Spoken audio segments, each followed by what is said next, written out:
Hey guys, coming at you with another fidget spinner review, and this time I have the ECUBEE fidget spinner. This is a rainbow fidget spinner. It's made out of zinc alloy, although it does feel much heavier than what I would expect a zinc alloy fidget spinner to weigh. These outer lobes may be brass inserts, but the description says it's zinc alloy, so yeah, it's heavy. Or heavier. It's not monstrously heavy, it's just heavier than what I was expecting for a zinc or an aluminum type spinner to weigh. So I want to show you the little box here and what you get in it. So the ECUBEE brand. Oh, and before I forget, just want you to know, I checked the website just a few minutes ago and they're having a 50% off sale right now on this specific spinner. So I'll be leaving the link below. You won't need a discount coupon, you just use the link to get to the website. It's on banggood.com and you'll get half off. And I believe it is $4.99 US and it includes free shipping. So yeah, look at this thing. It is a very pretty spinner. I like the colors. I like the rainbow effect. You can see me reflected in all three lobes. So you got me in 4D, one on the tablet and 3 in the lower camera. So 4 times the Franken sleeve, I guess. I don't know. I feel pretty stupid even saying that. So put it down. Let me put that down. I got to learn how to talk better. Is it talk better or talk well? I'm not sure. Anyway, I need to improve my communication skills. That's what I need to say. So let me pull it off here, and I thought it was kind of neat. It comes in this case, and they actually send you 2 sets of bearings. Both bearings, according to the website, are R188 steel bearings. So if for some reason you need to change out the bearings, or you just want to change out the bearings, you can. And look, they send you this little itty bitty screwdriver, because you will need this. You will need this or a jeweler's size screwdriver, like the size screwdriver you need to take off to work on eyeglasses, the little eyeglass screws, because this one is a little bit different in the way the bearings are covered or protected. Let me pull the cap off of it right quick here and I'll show you what I'm talking about. The cover is not what I was expecting. Usually there is either the bearings are fixed and they're pressed in where they can't be replaced, or there's a brass screw cap over this that unscrews with a little help from a quarter or a little small tool of some kind. This one actually has a cap that has 3 little screws in it. So you'll have to remove each one of those little screws to swap out the bearings, which should be no real big deal.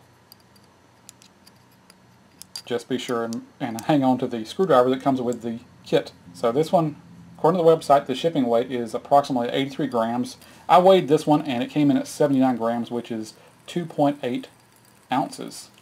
So it is right there with the weight of a typical plastic tri-spinner.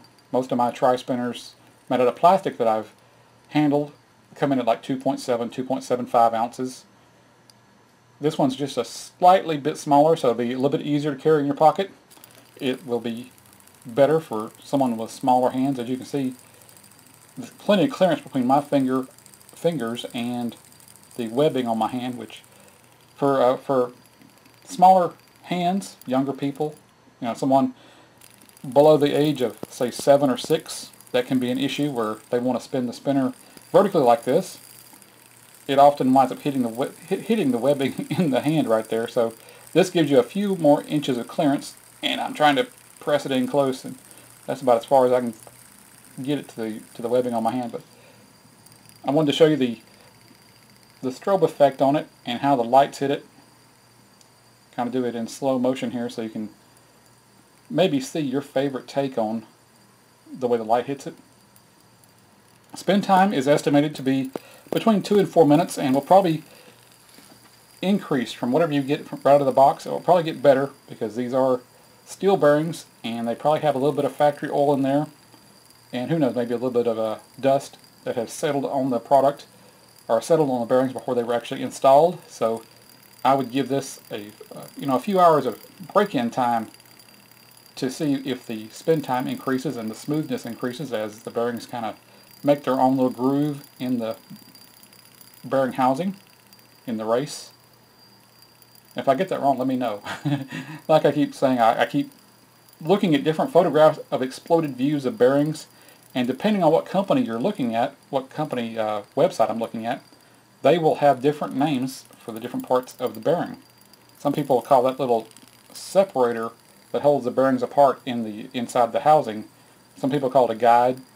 Some people call it a cage. And other companies have a two-piece guide. So they have one name for the back portion and one name for the front portion of it. So, but as I said, this has an R188 bearing in it. As you can see, it does spin for a really decent amount of time. For a $4.99 spinner, I think you're getting a really good deal.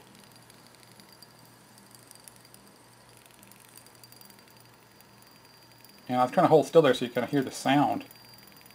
It does have a little bit of noise to it, kind of a light ringing. It's not very loud. You won't really notice it unless you're paying attention. If you're talking like I am now, normal talking voice, you won't even notice it. There is a little bit of tactile feedback. You'll feel the bearings kind of bumping around in there just a tiny bit. Not a whole lot. So if you like a little bit of tactile feedback, this is a really good spinner for that. This is not going to be a buttery smooth feeling, but then not everybody likes a buttery smooth feeling. So people like to have a lot of wobble in theirs. This one has virtually no wobble that I can detect. I mean, I got to work at it pretty hard to feel it going back and forth like that. And there is just like a little bit of ball bearing feedback. So let me sit it right here and so you can get a better eyeball on it as a tabletop spinner, because as you can see, it is a vertical spinner and a horizontal spinner, but in your hand, that's right, it's on the tabletop spinner. So the caps are far enough off of the frame so that the outer lobes clear the tabletop, so it is a good tabletop spinner. I have had some spinners which the caps were so close to the frame that the outer lobes rubbed on the countertop or surface I was spinning on, and of course could not use it for a tabletop spinner. Some people like to race their spinners, so that would be pretty cool. I can actually see a potential spin-off contest. People can get into online gaming and gaming tournaments. Why not fidget spinner competitions? They have those cup stacking competitions, and they have the beer pong competitions. Why not spinners? I can see people, doing their best to engineer the spinners to the best possible balance, designing specialty bearings, specialty lubes for the bearings. I can see weight classes for spinners, the fastest and longest spinning light spinner, middleweight spinner, and heavyweight spinner.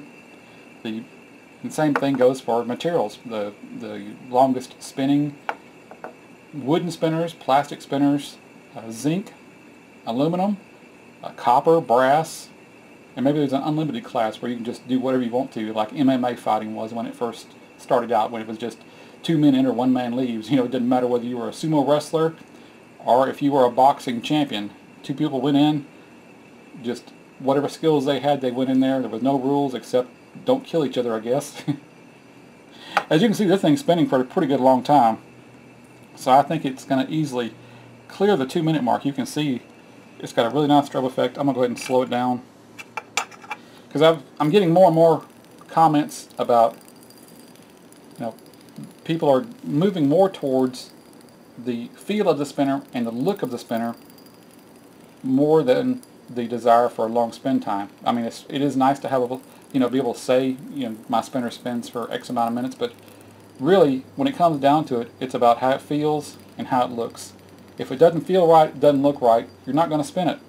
And seriously, after you've timed it once or twice, how many times are you really going to sit there and watch your spinner spin for 6 or 7 minutes or even 3 minutes? I mean, that gets kind of boring. The whole point of being a spinner, of having a spinner, is to have something to channel that need to move with your hand, or channel that need to move, period, or to have that feedback going to your brain, feeding back up in here, so you can feel that movement, so that you can sit still and focus.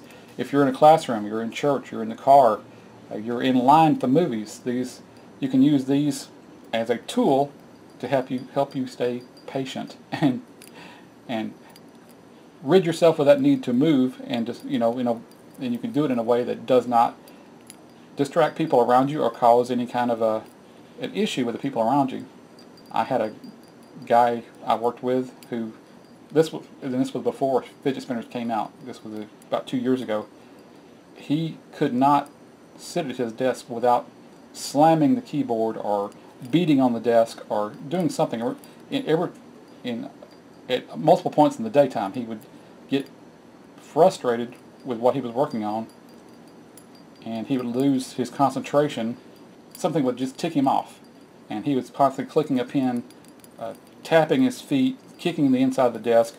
I think if he would have had one of these, his life would have been quite a bit better, and I wouldn't have hated him so much. I desperately wanted to get away from this guy. He drove me up the wall. Seriously drove me up for a year and a half.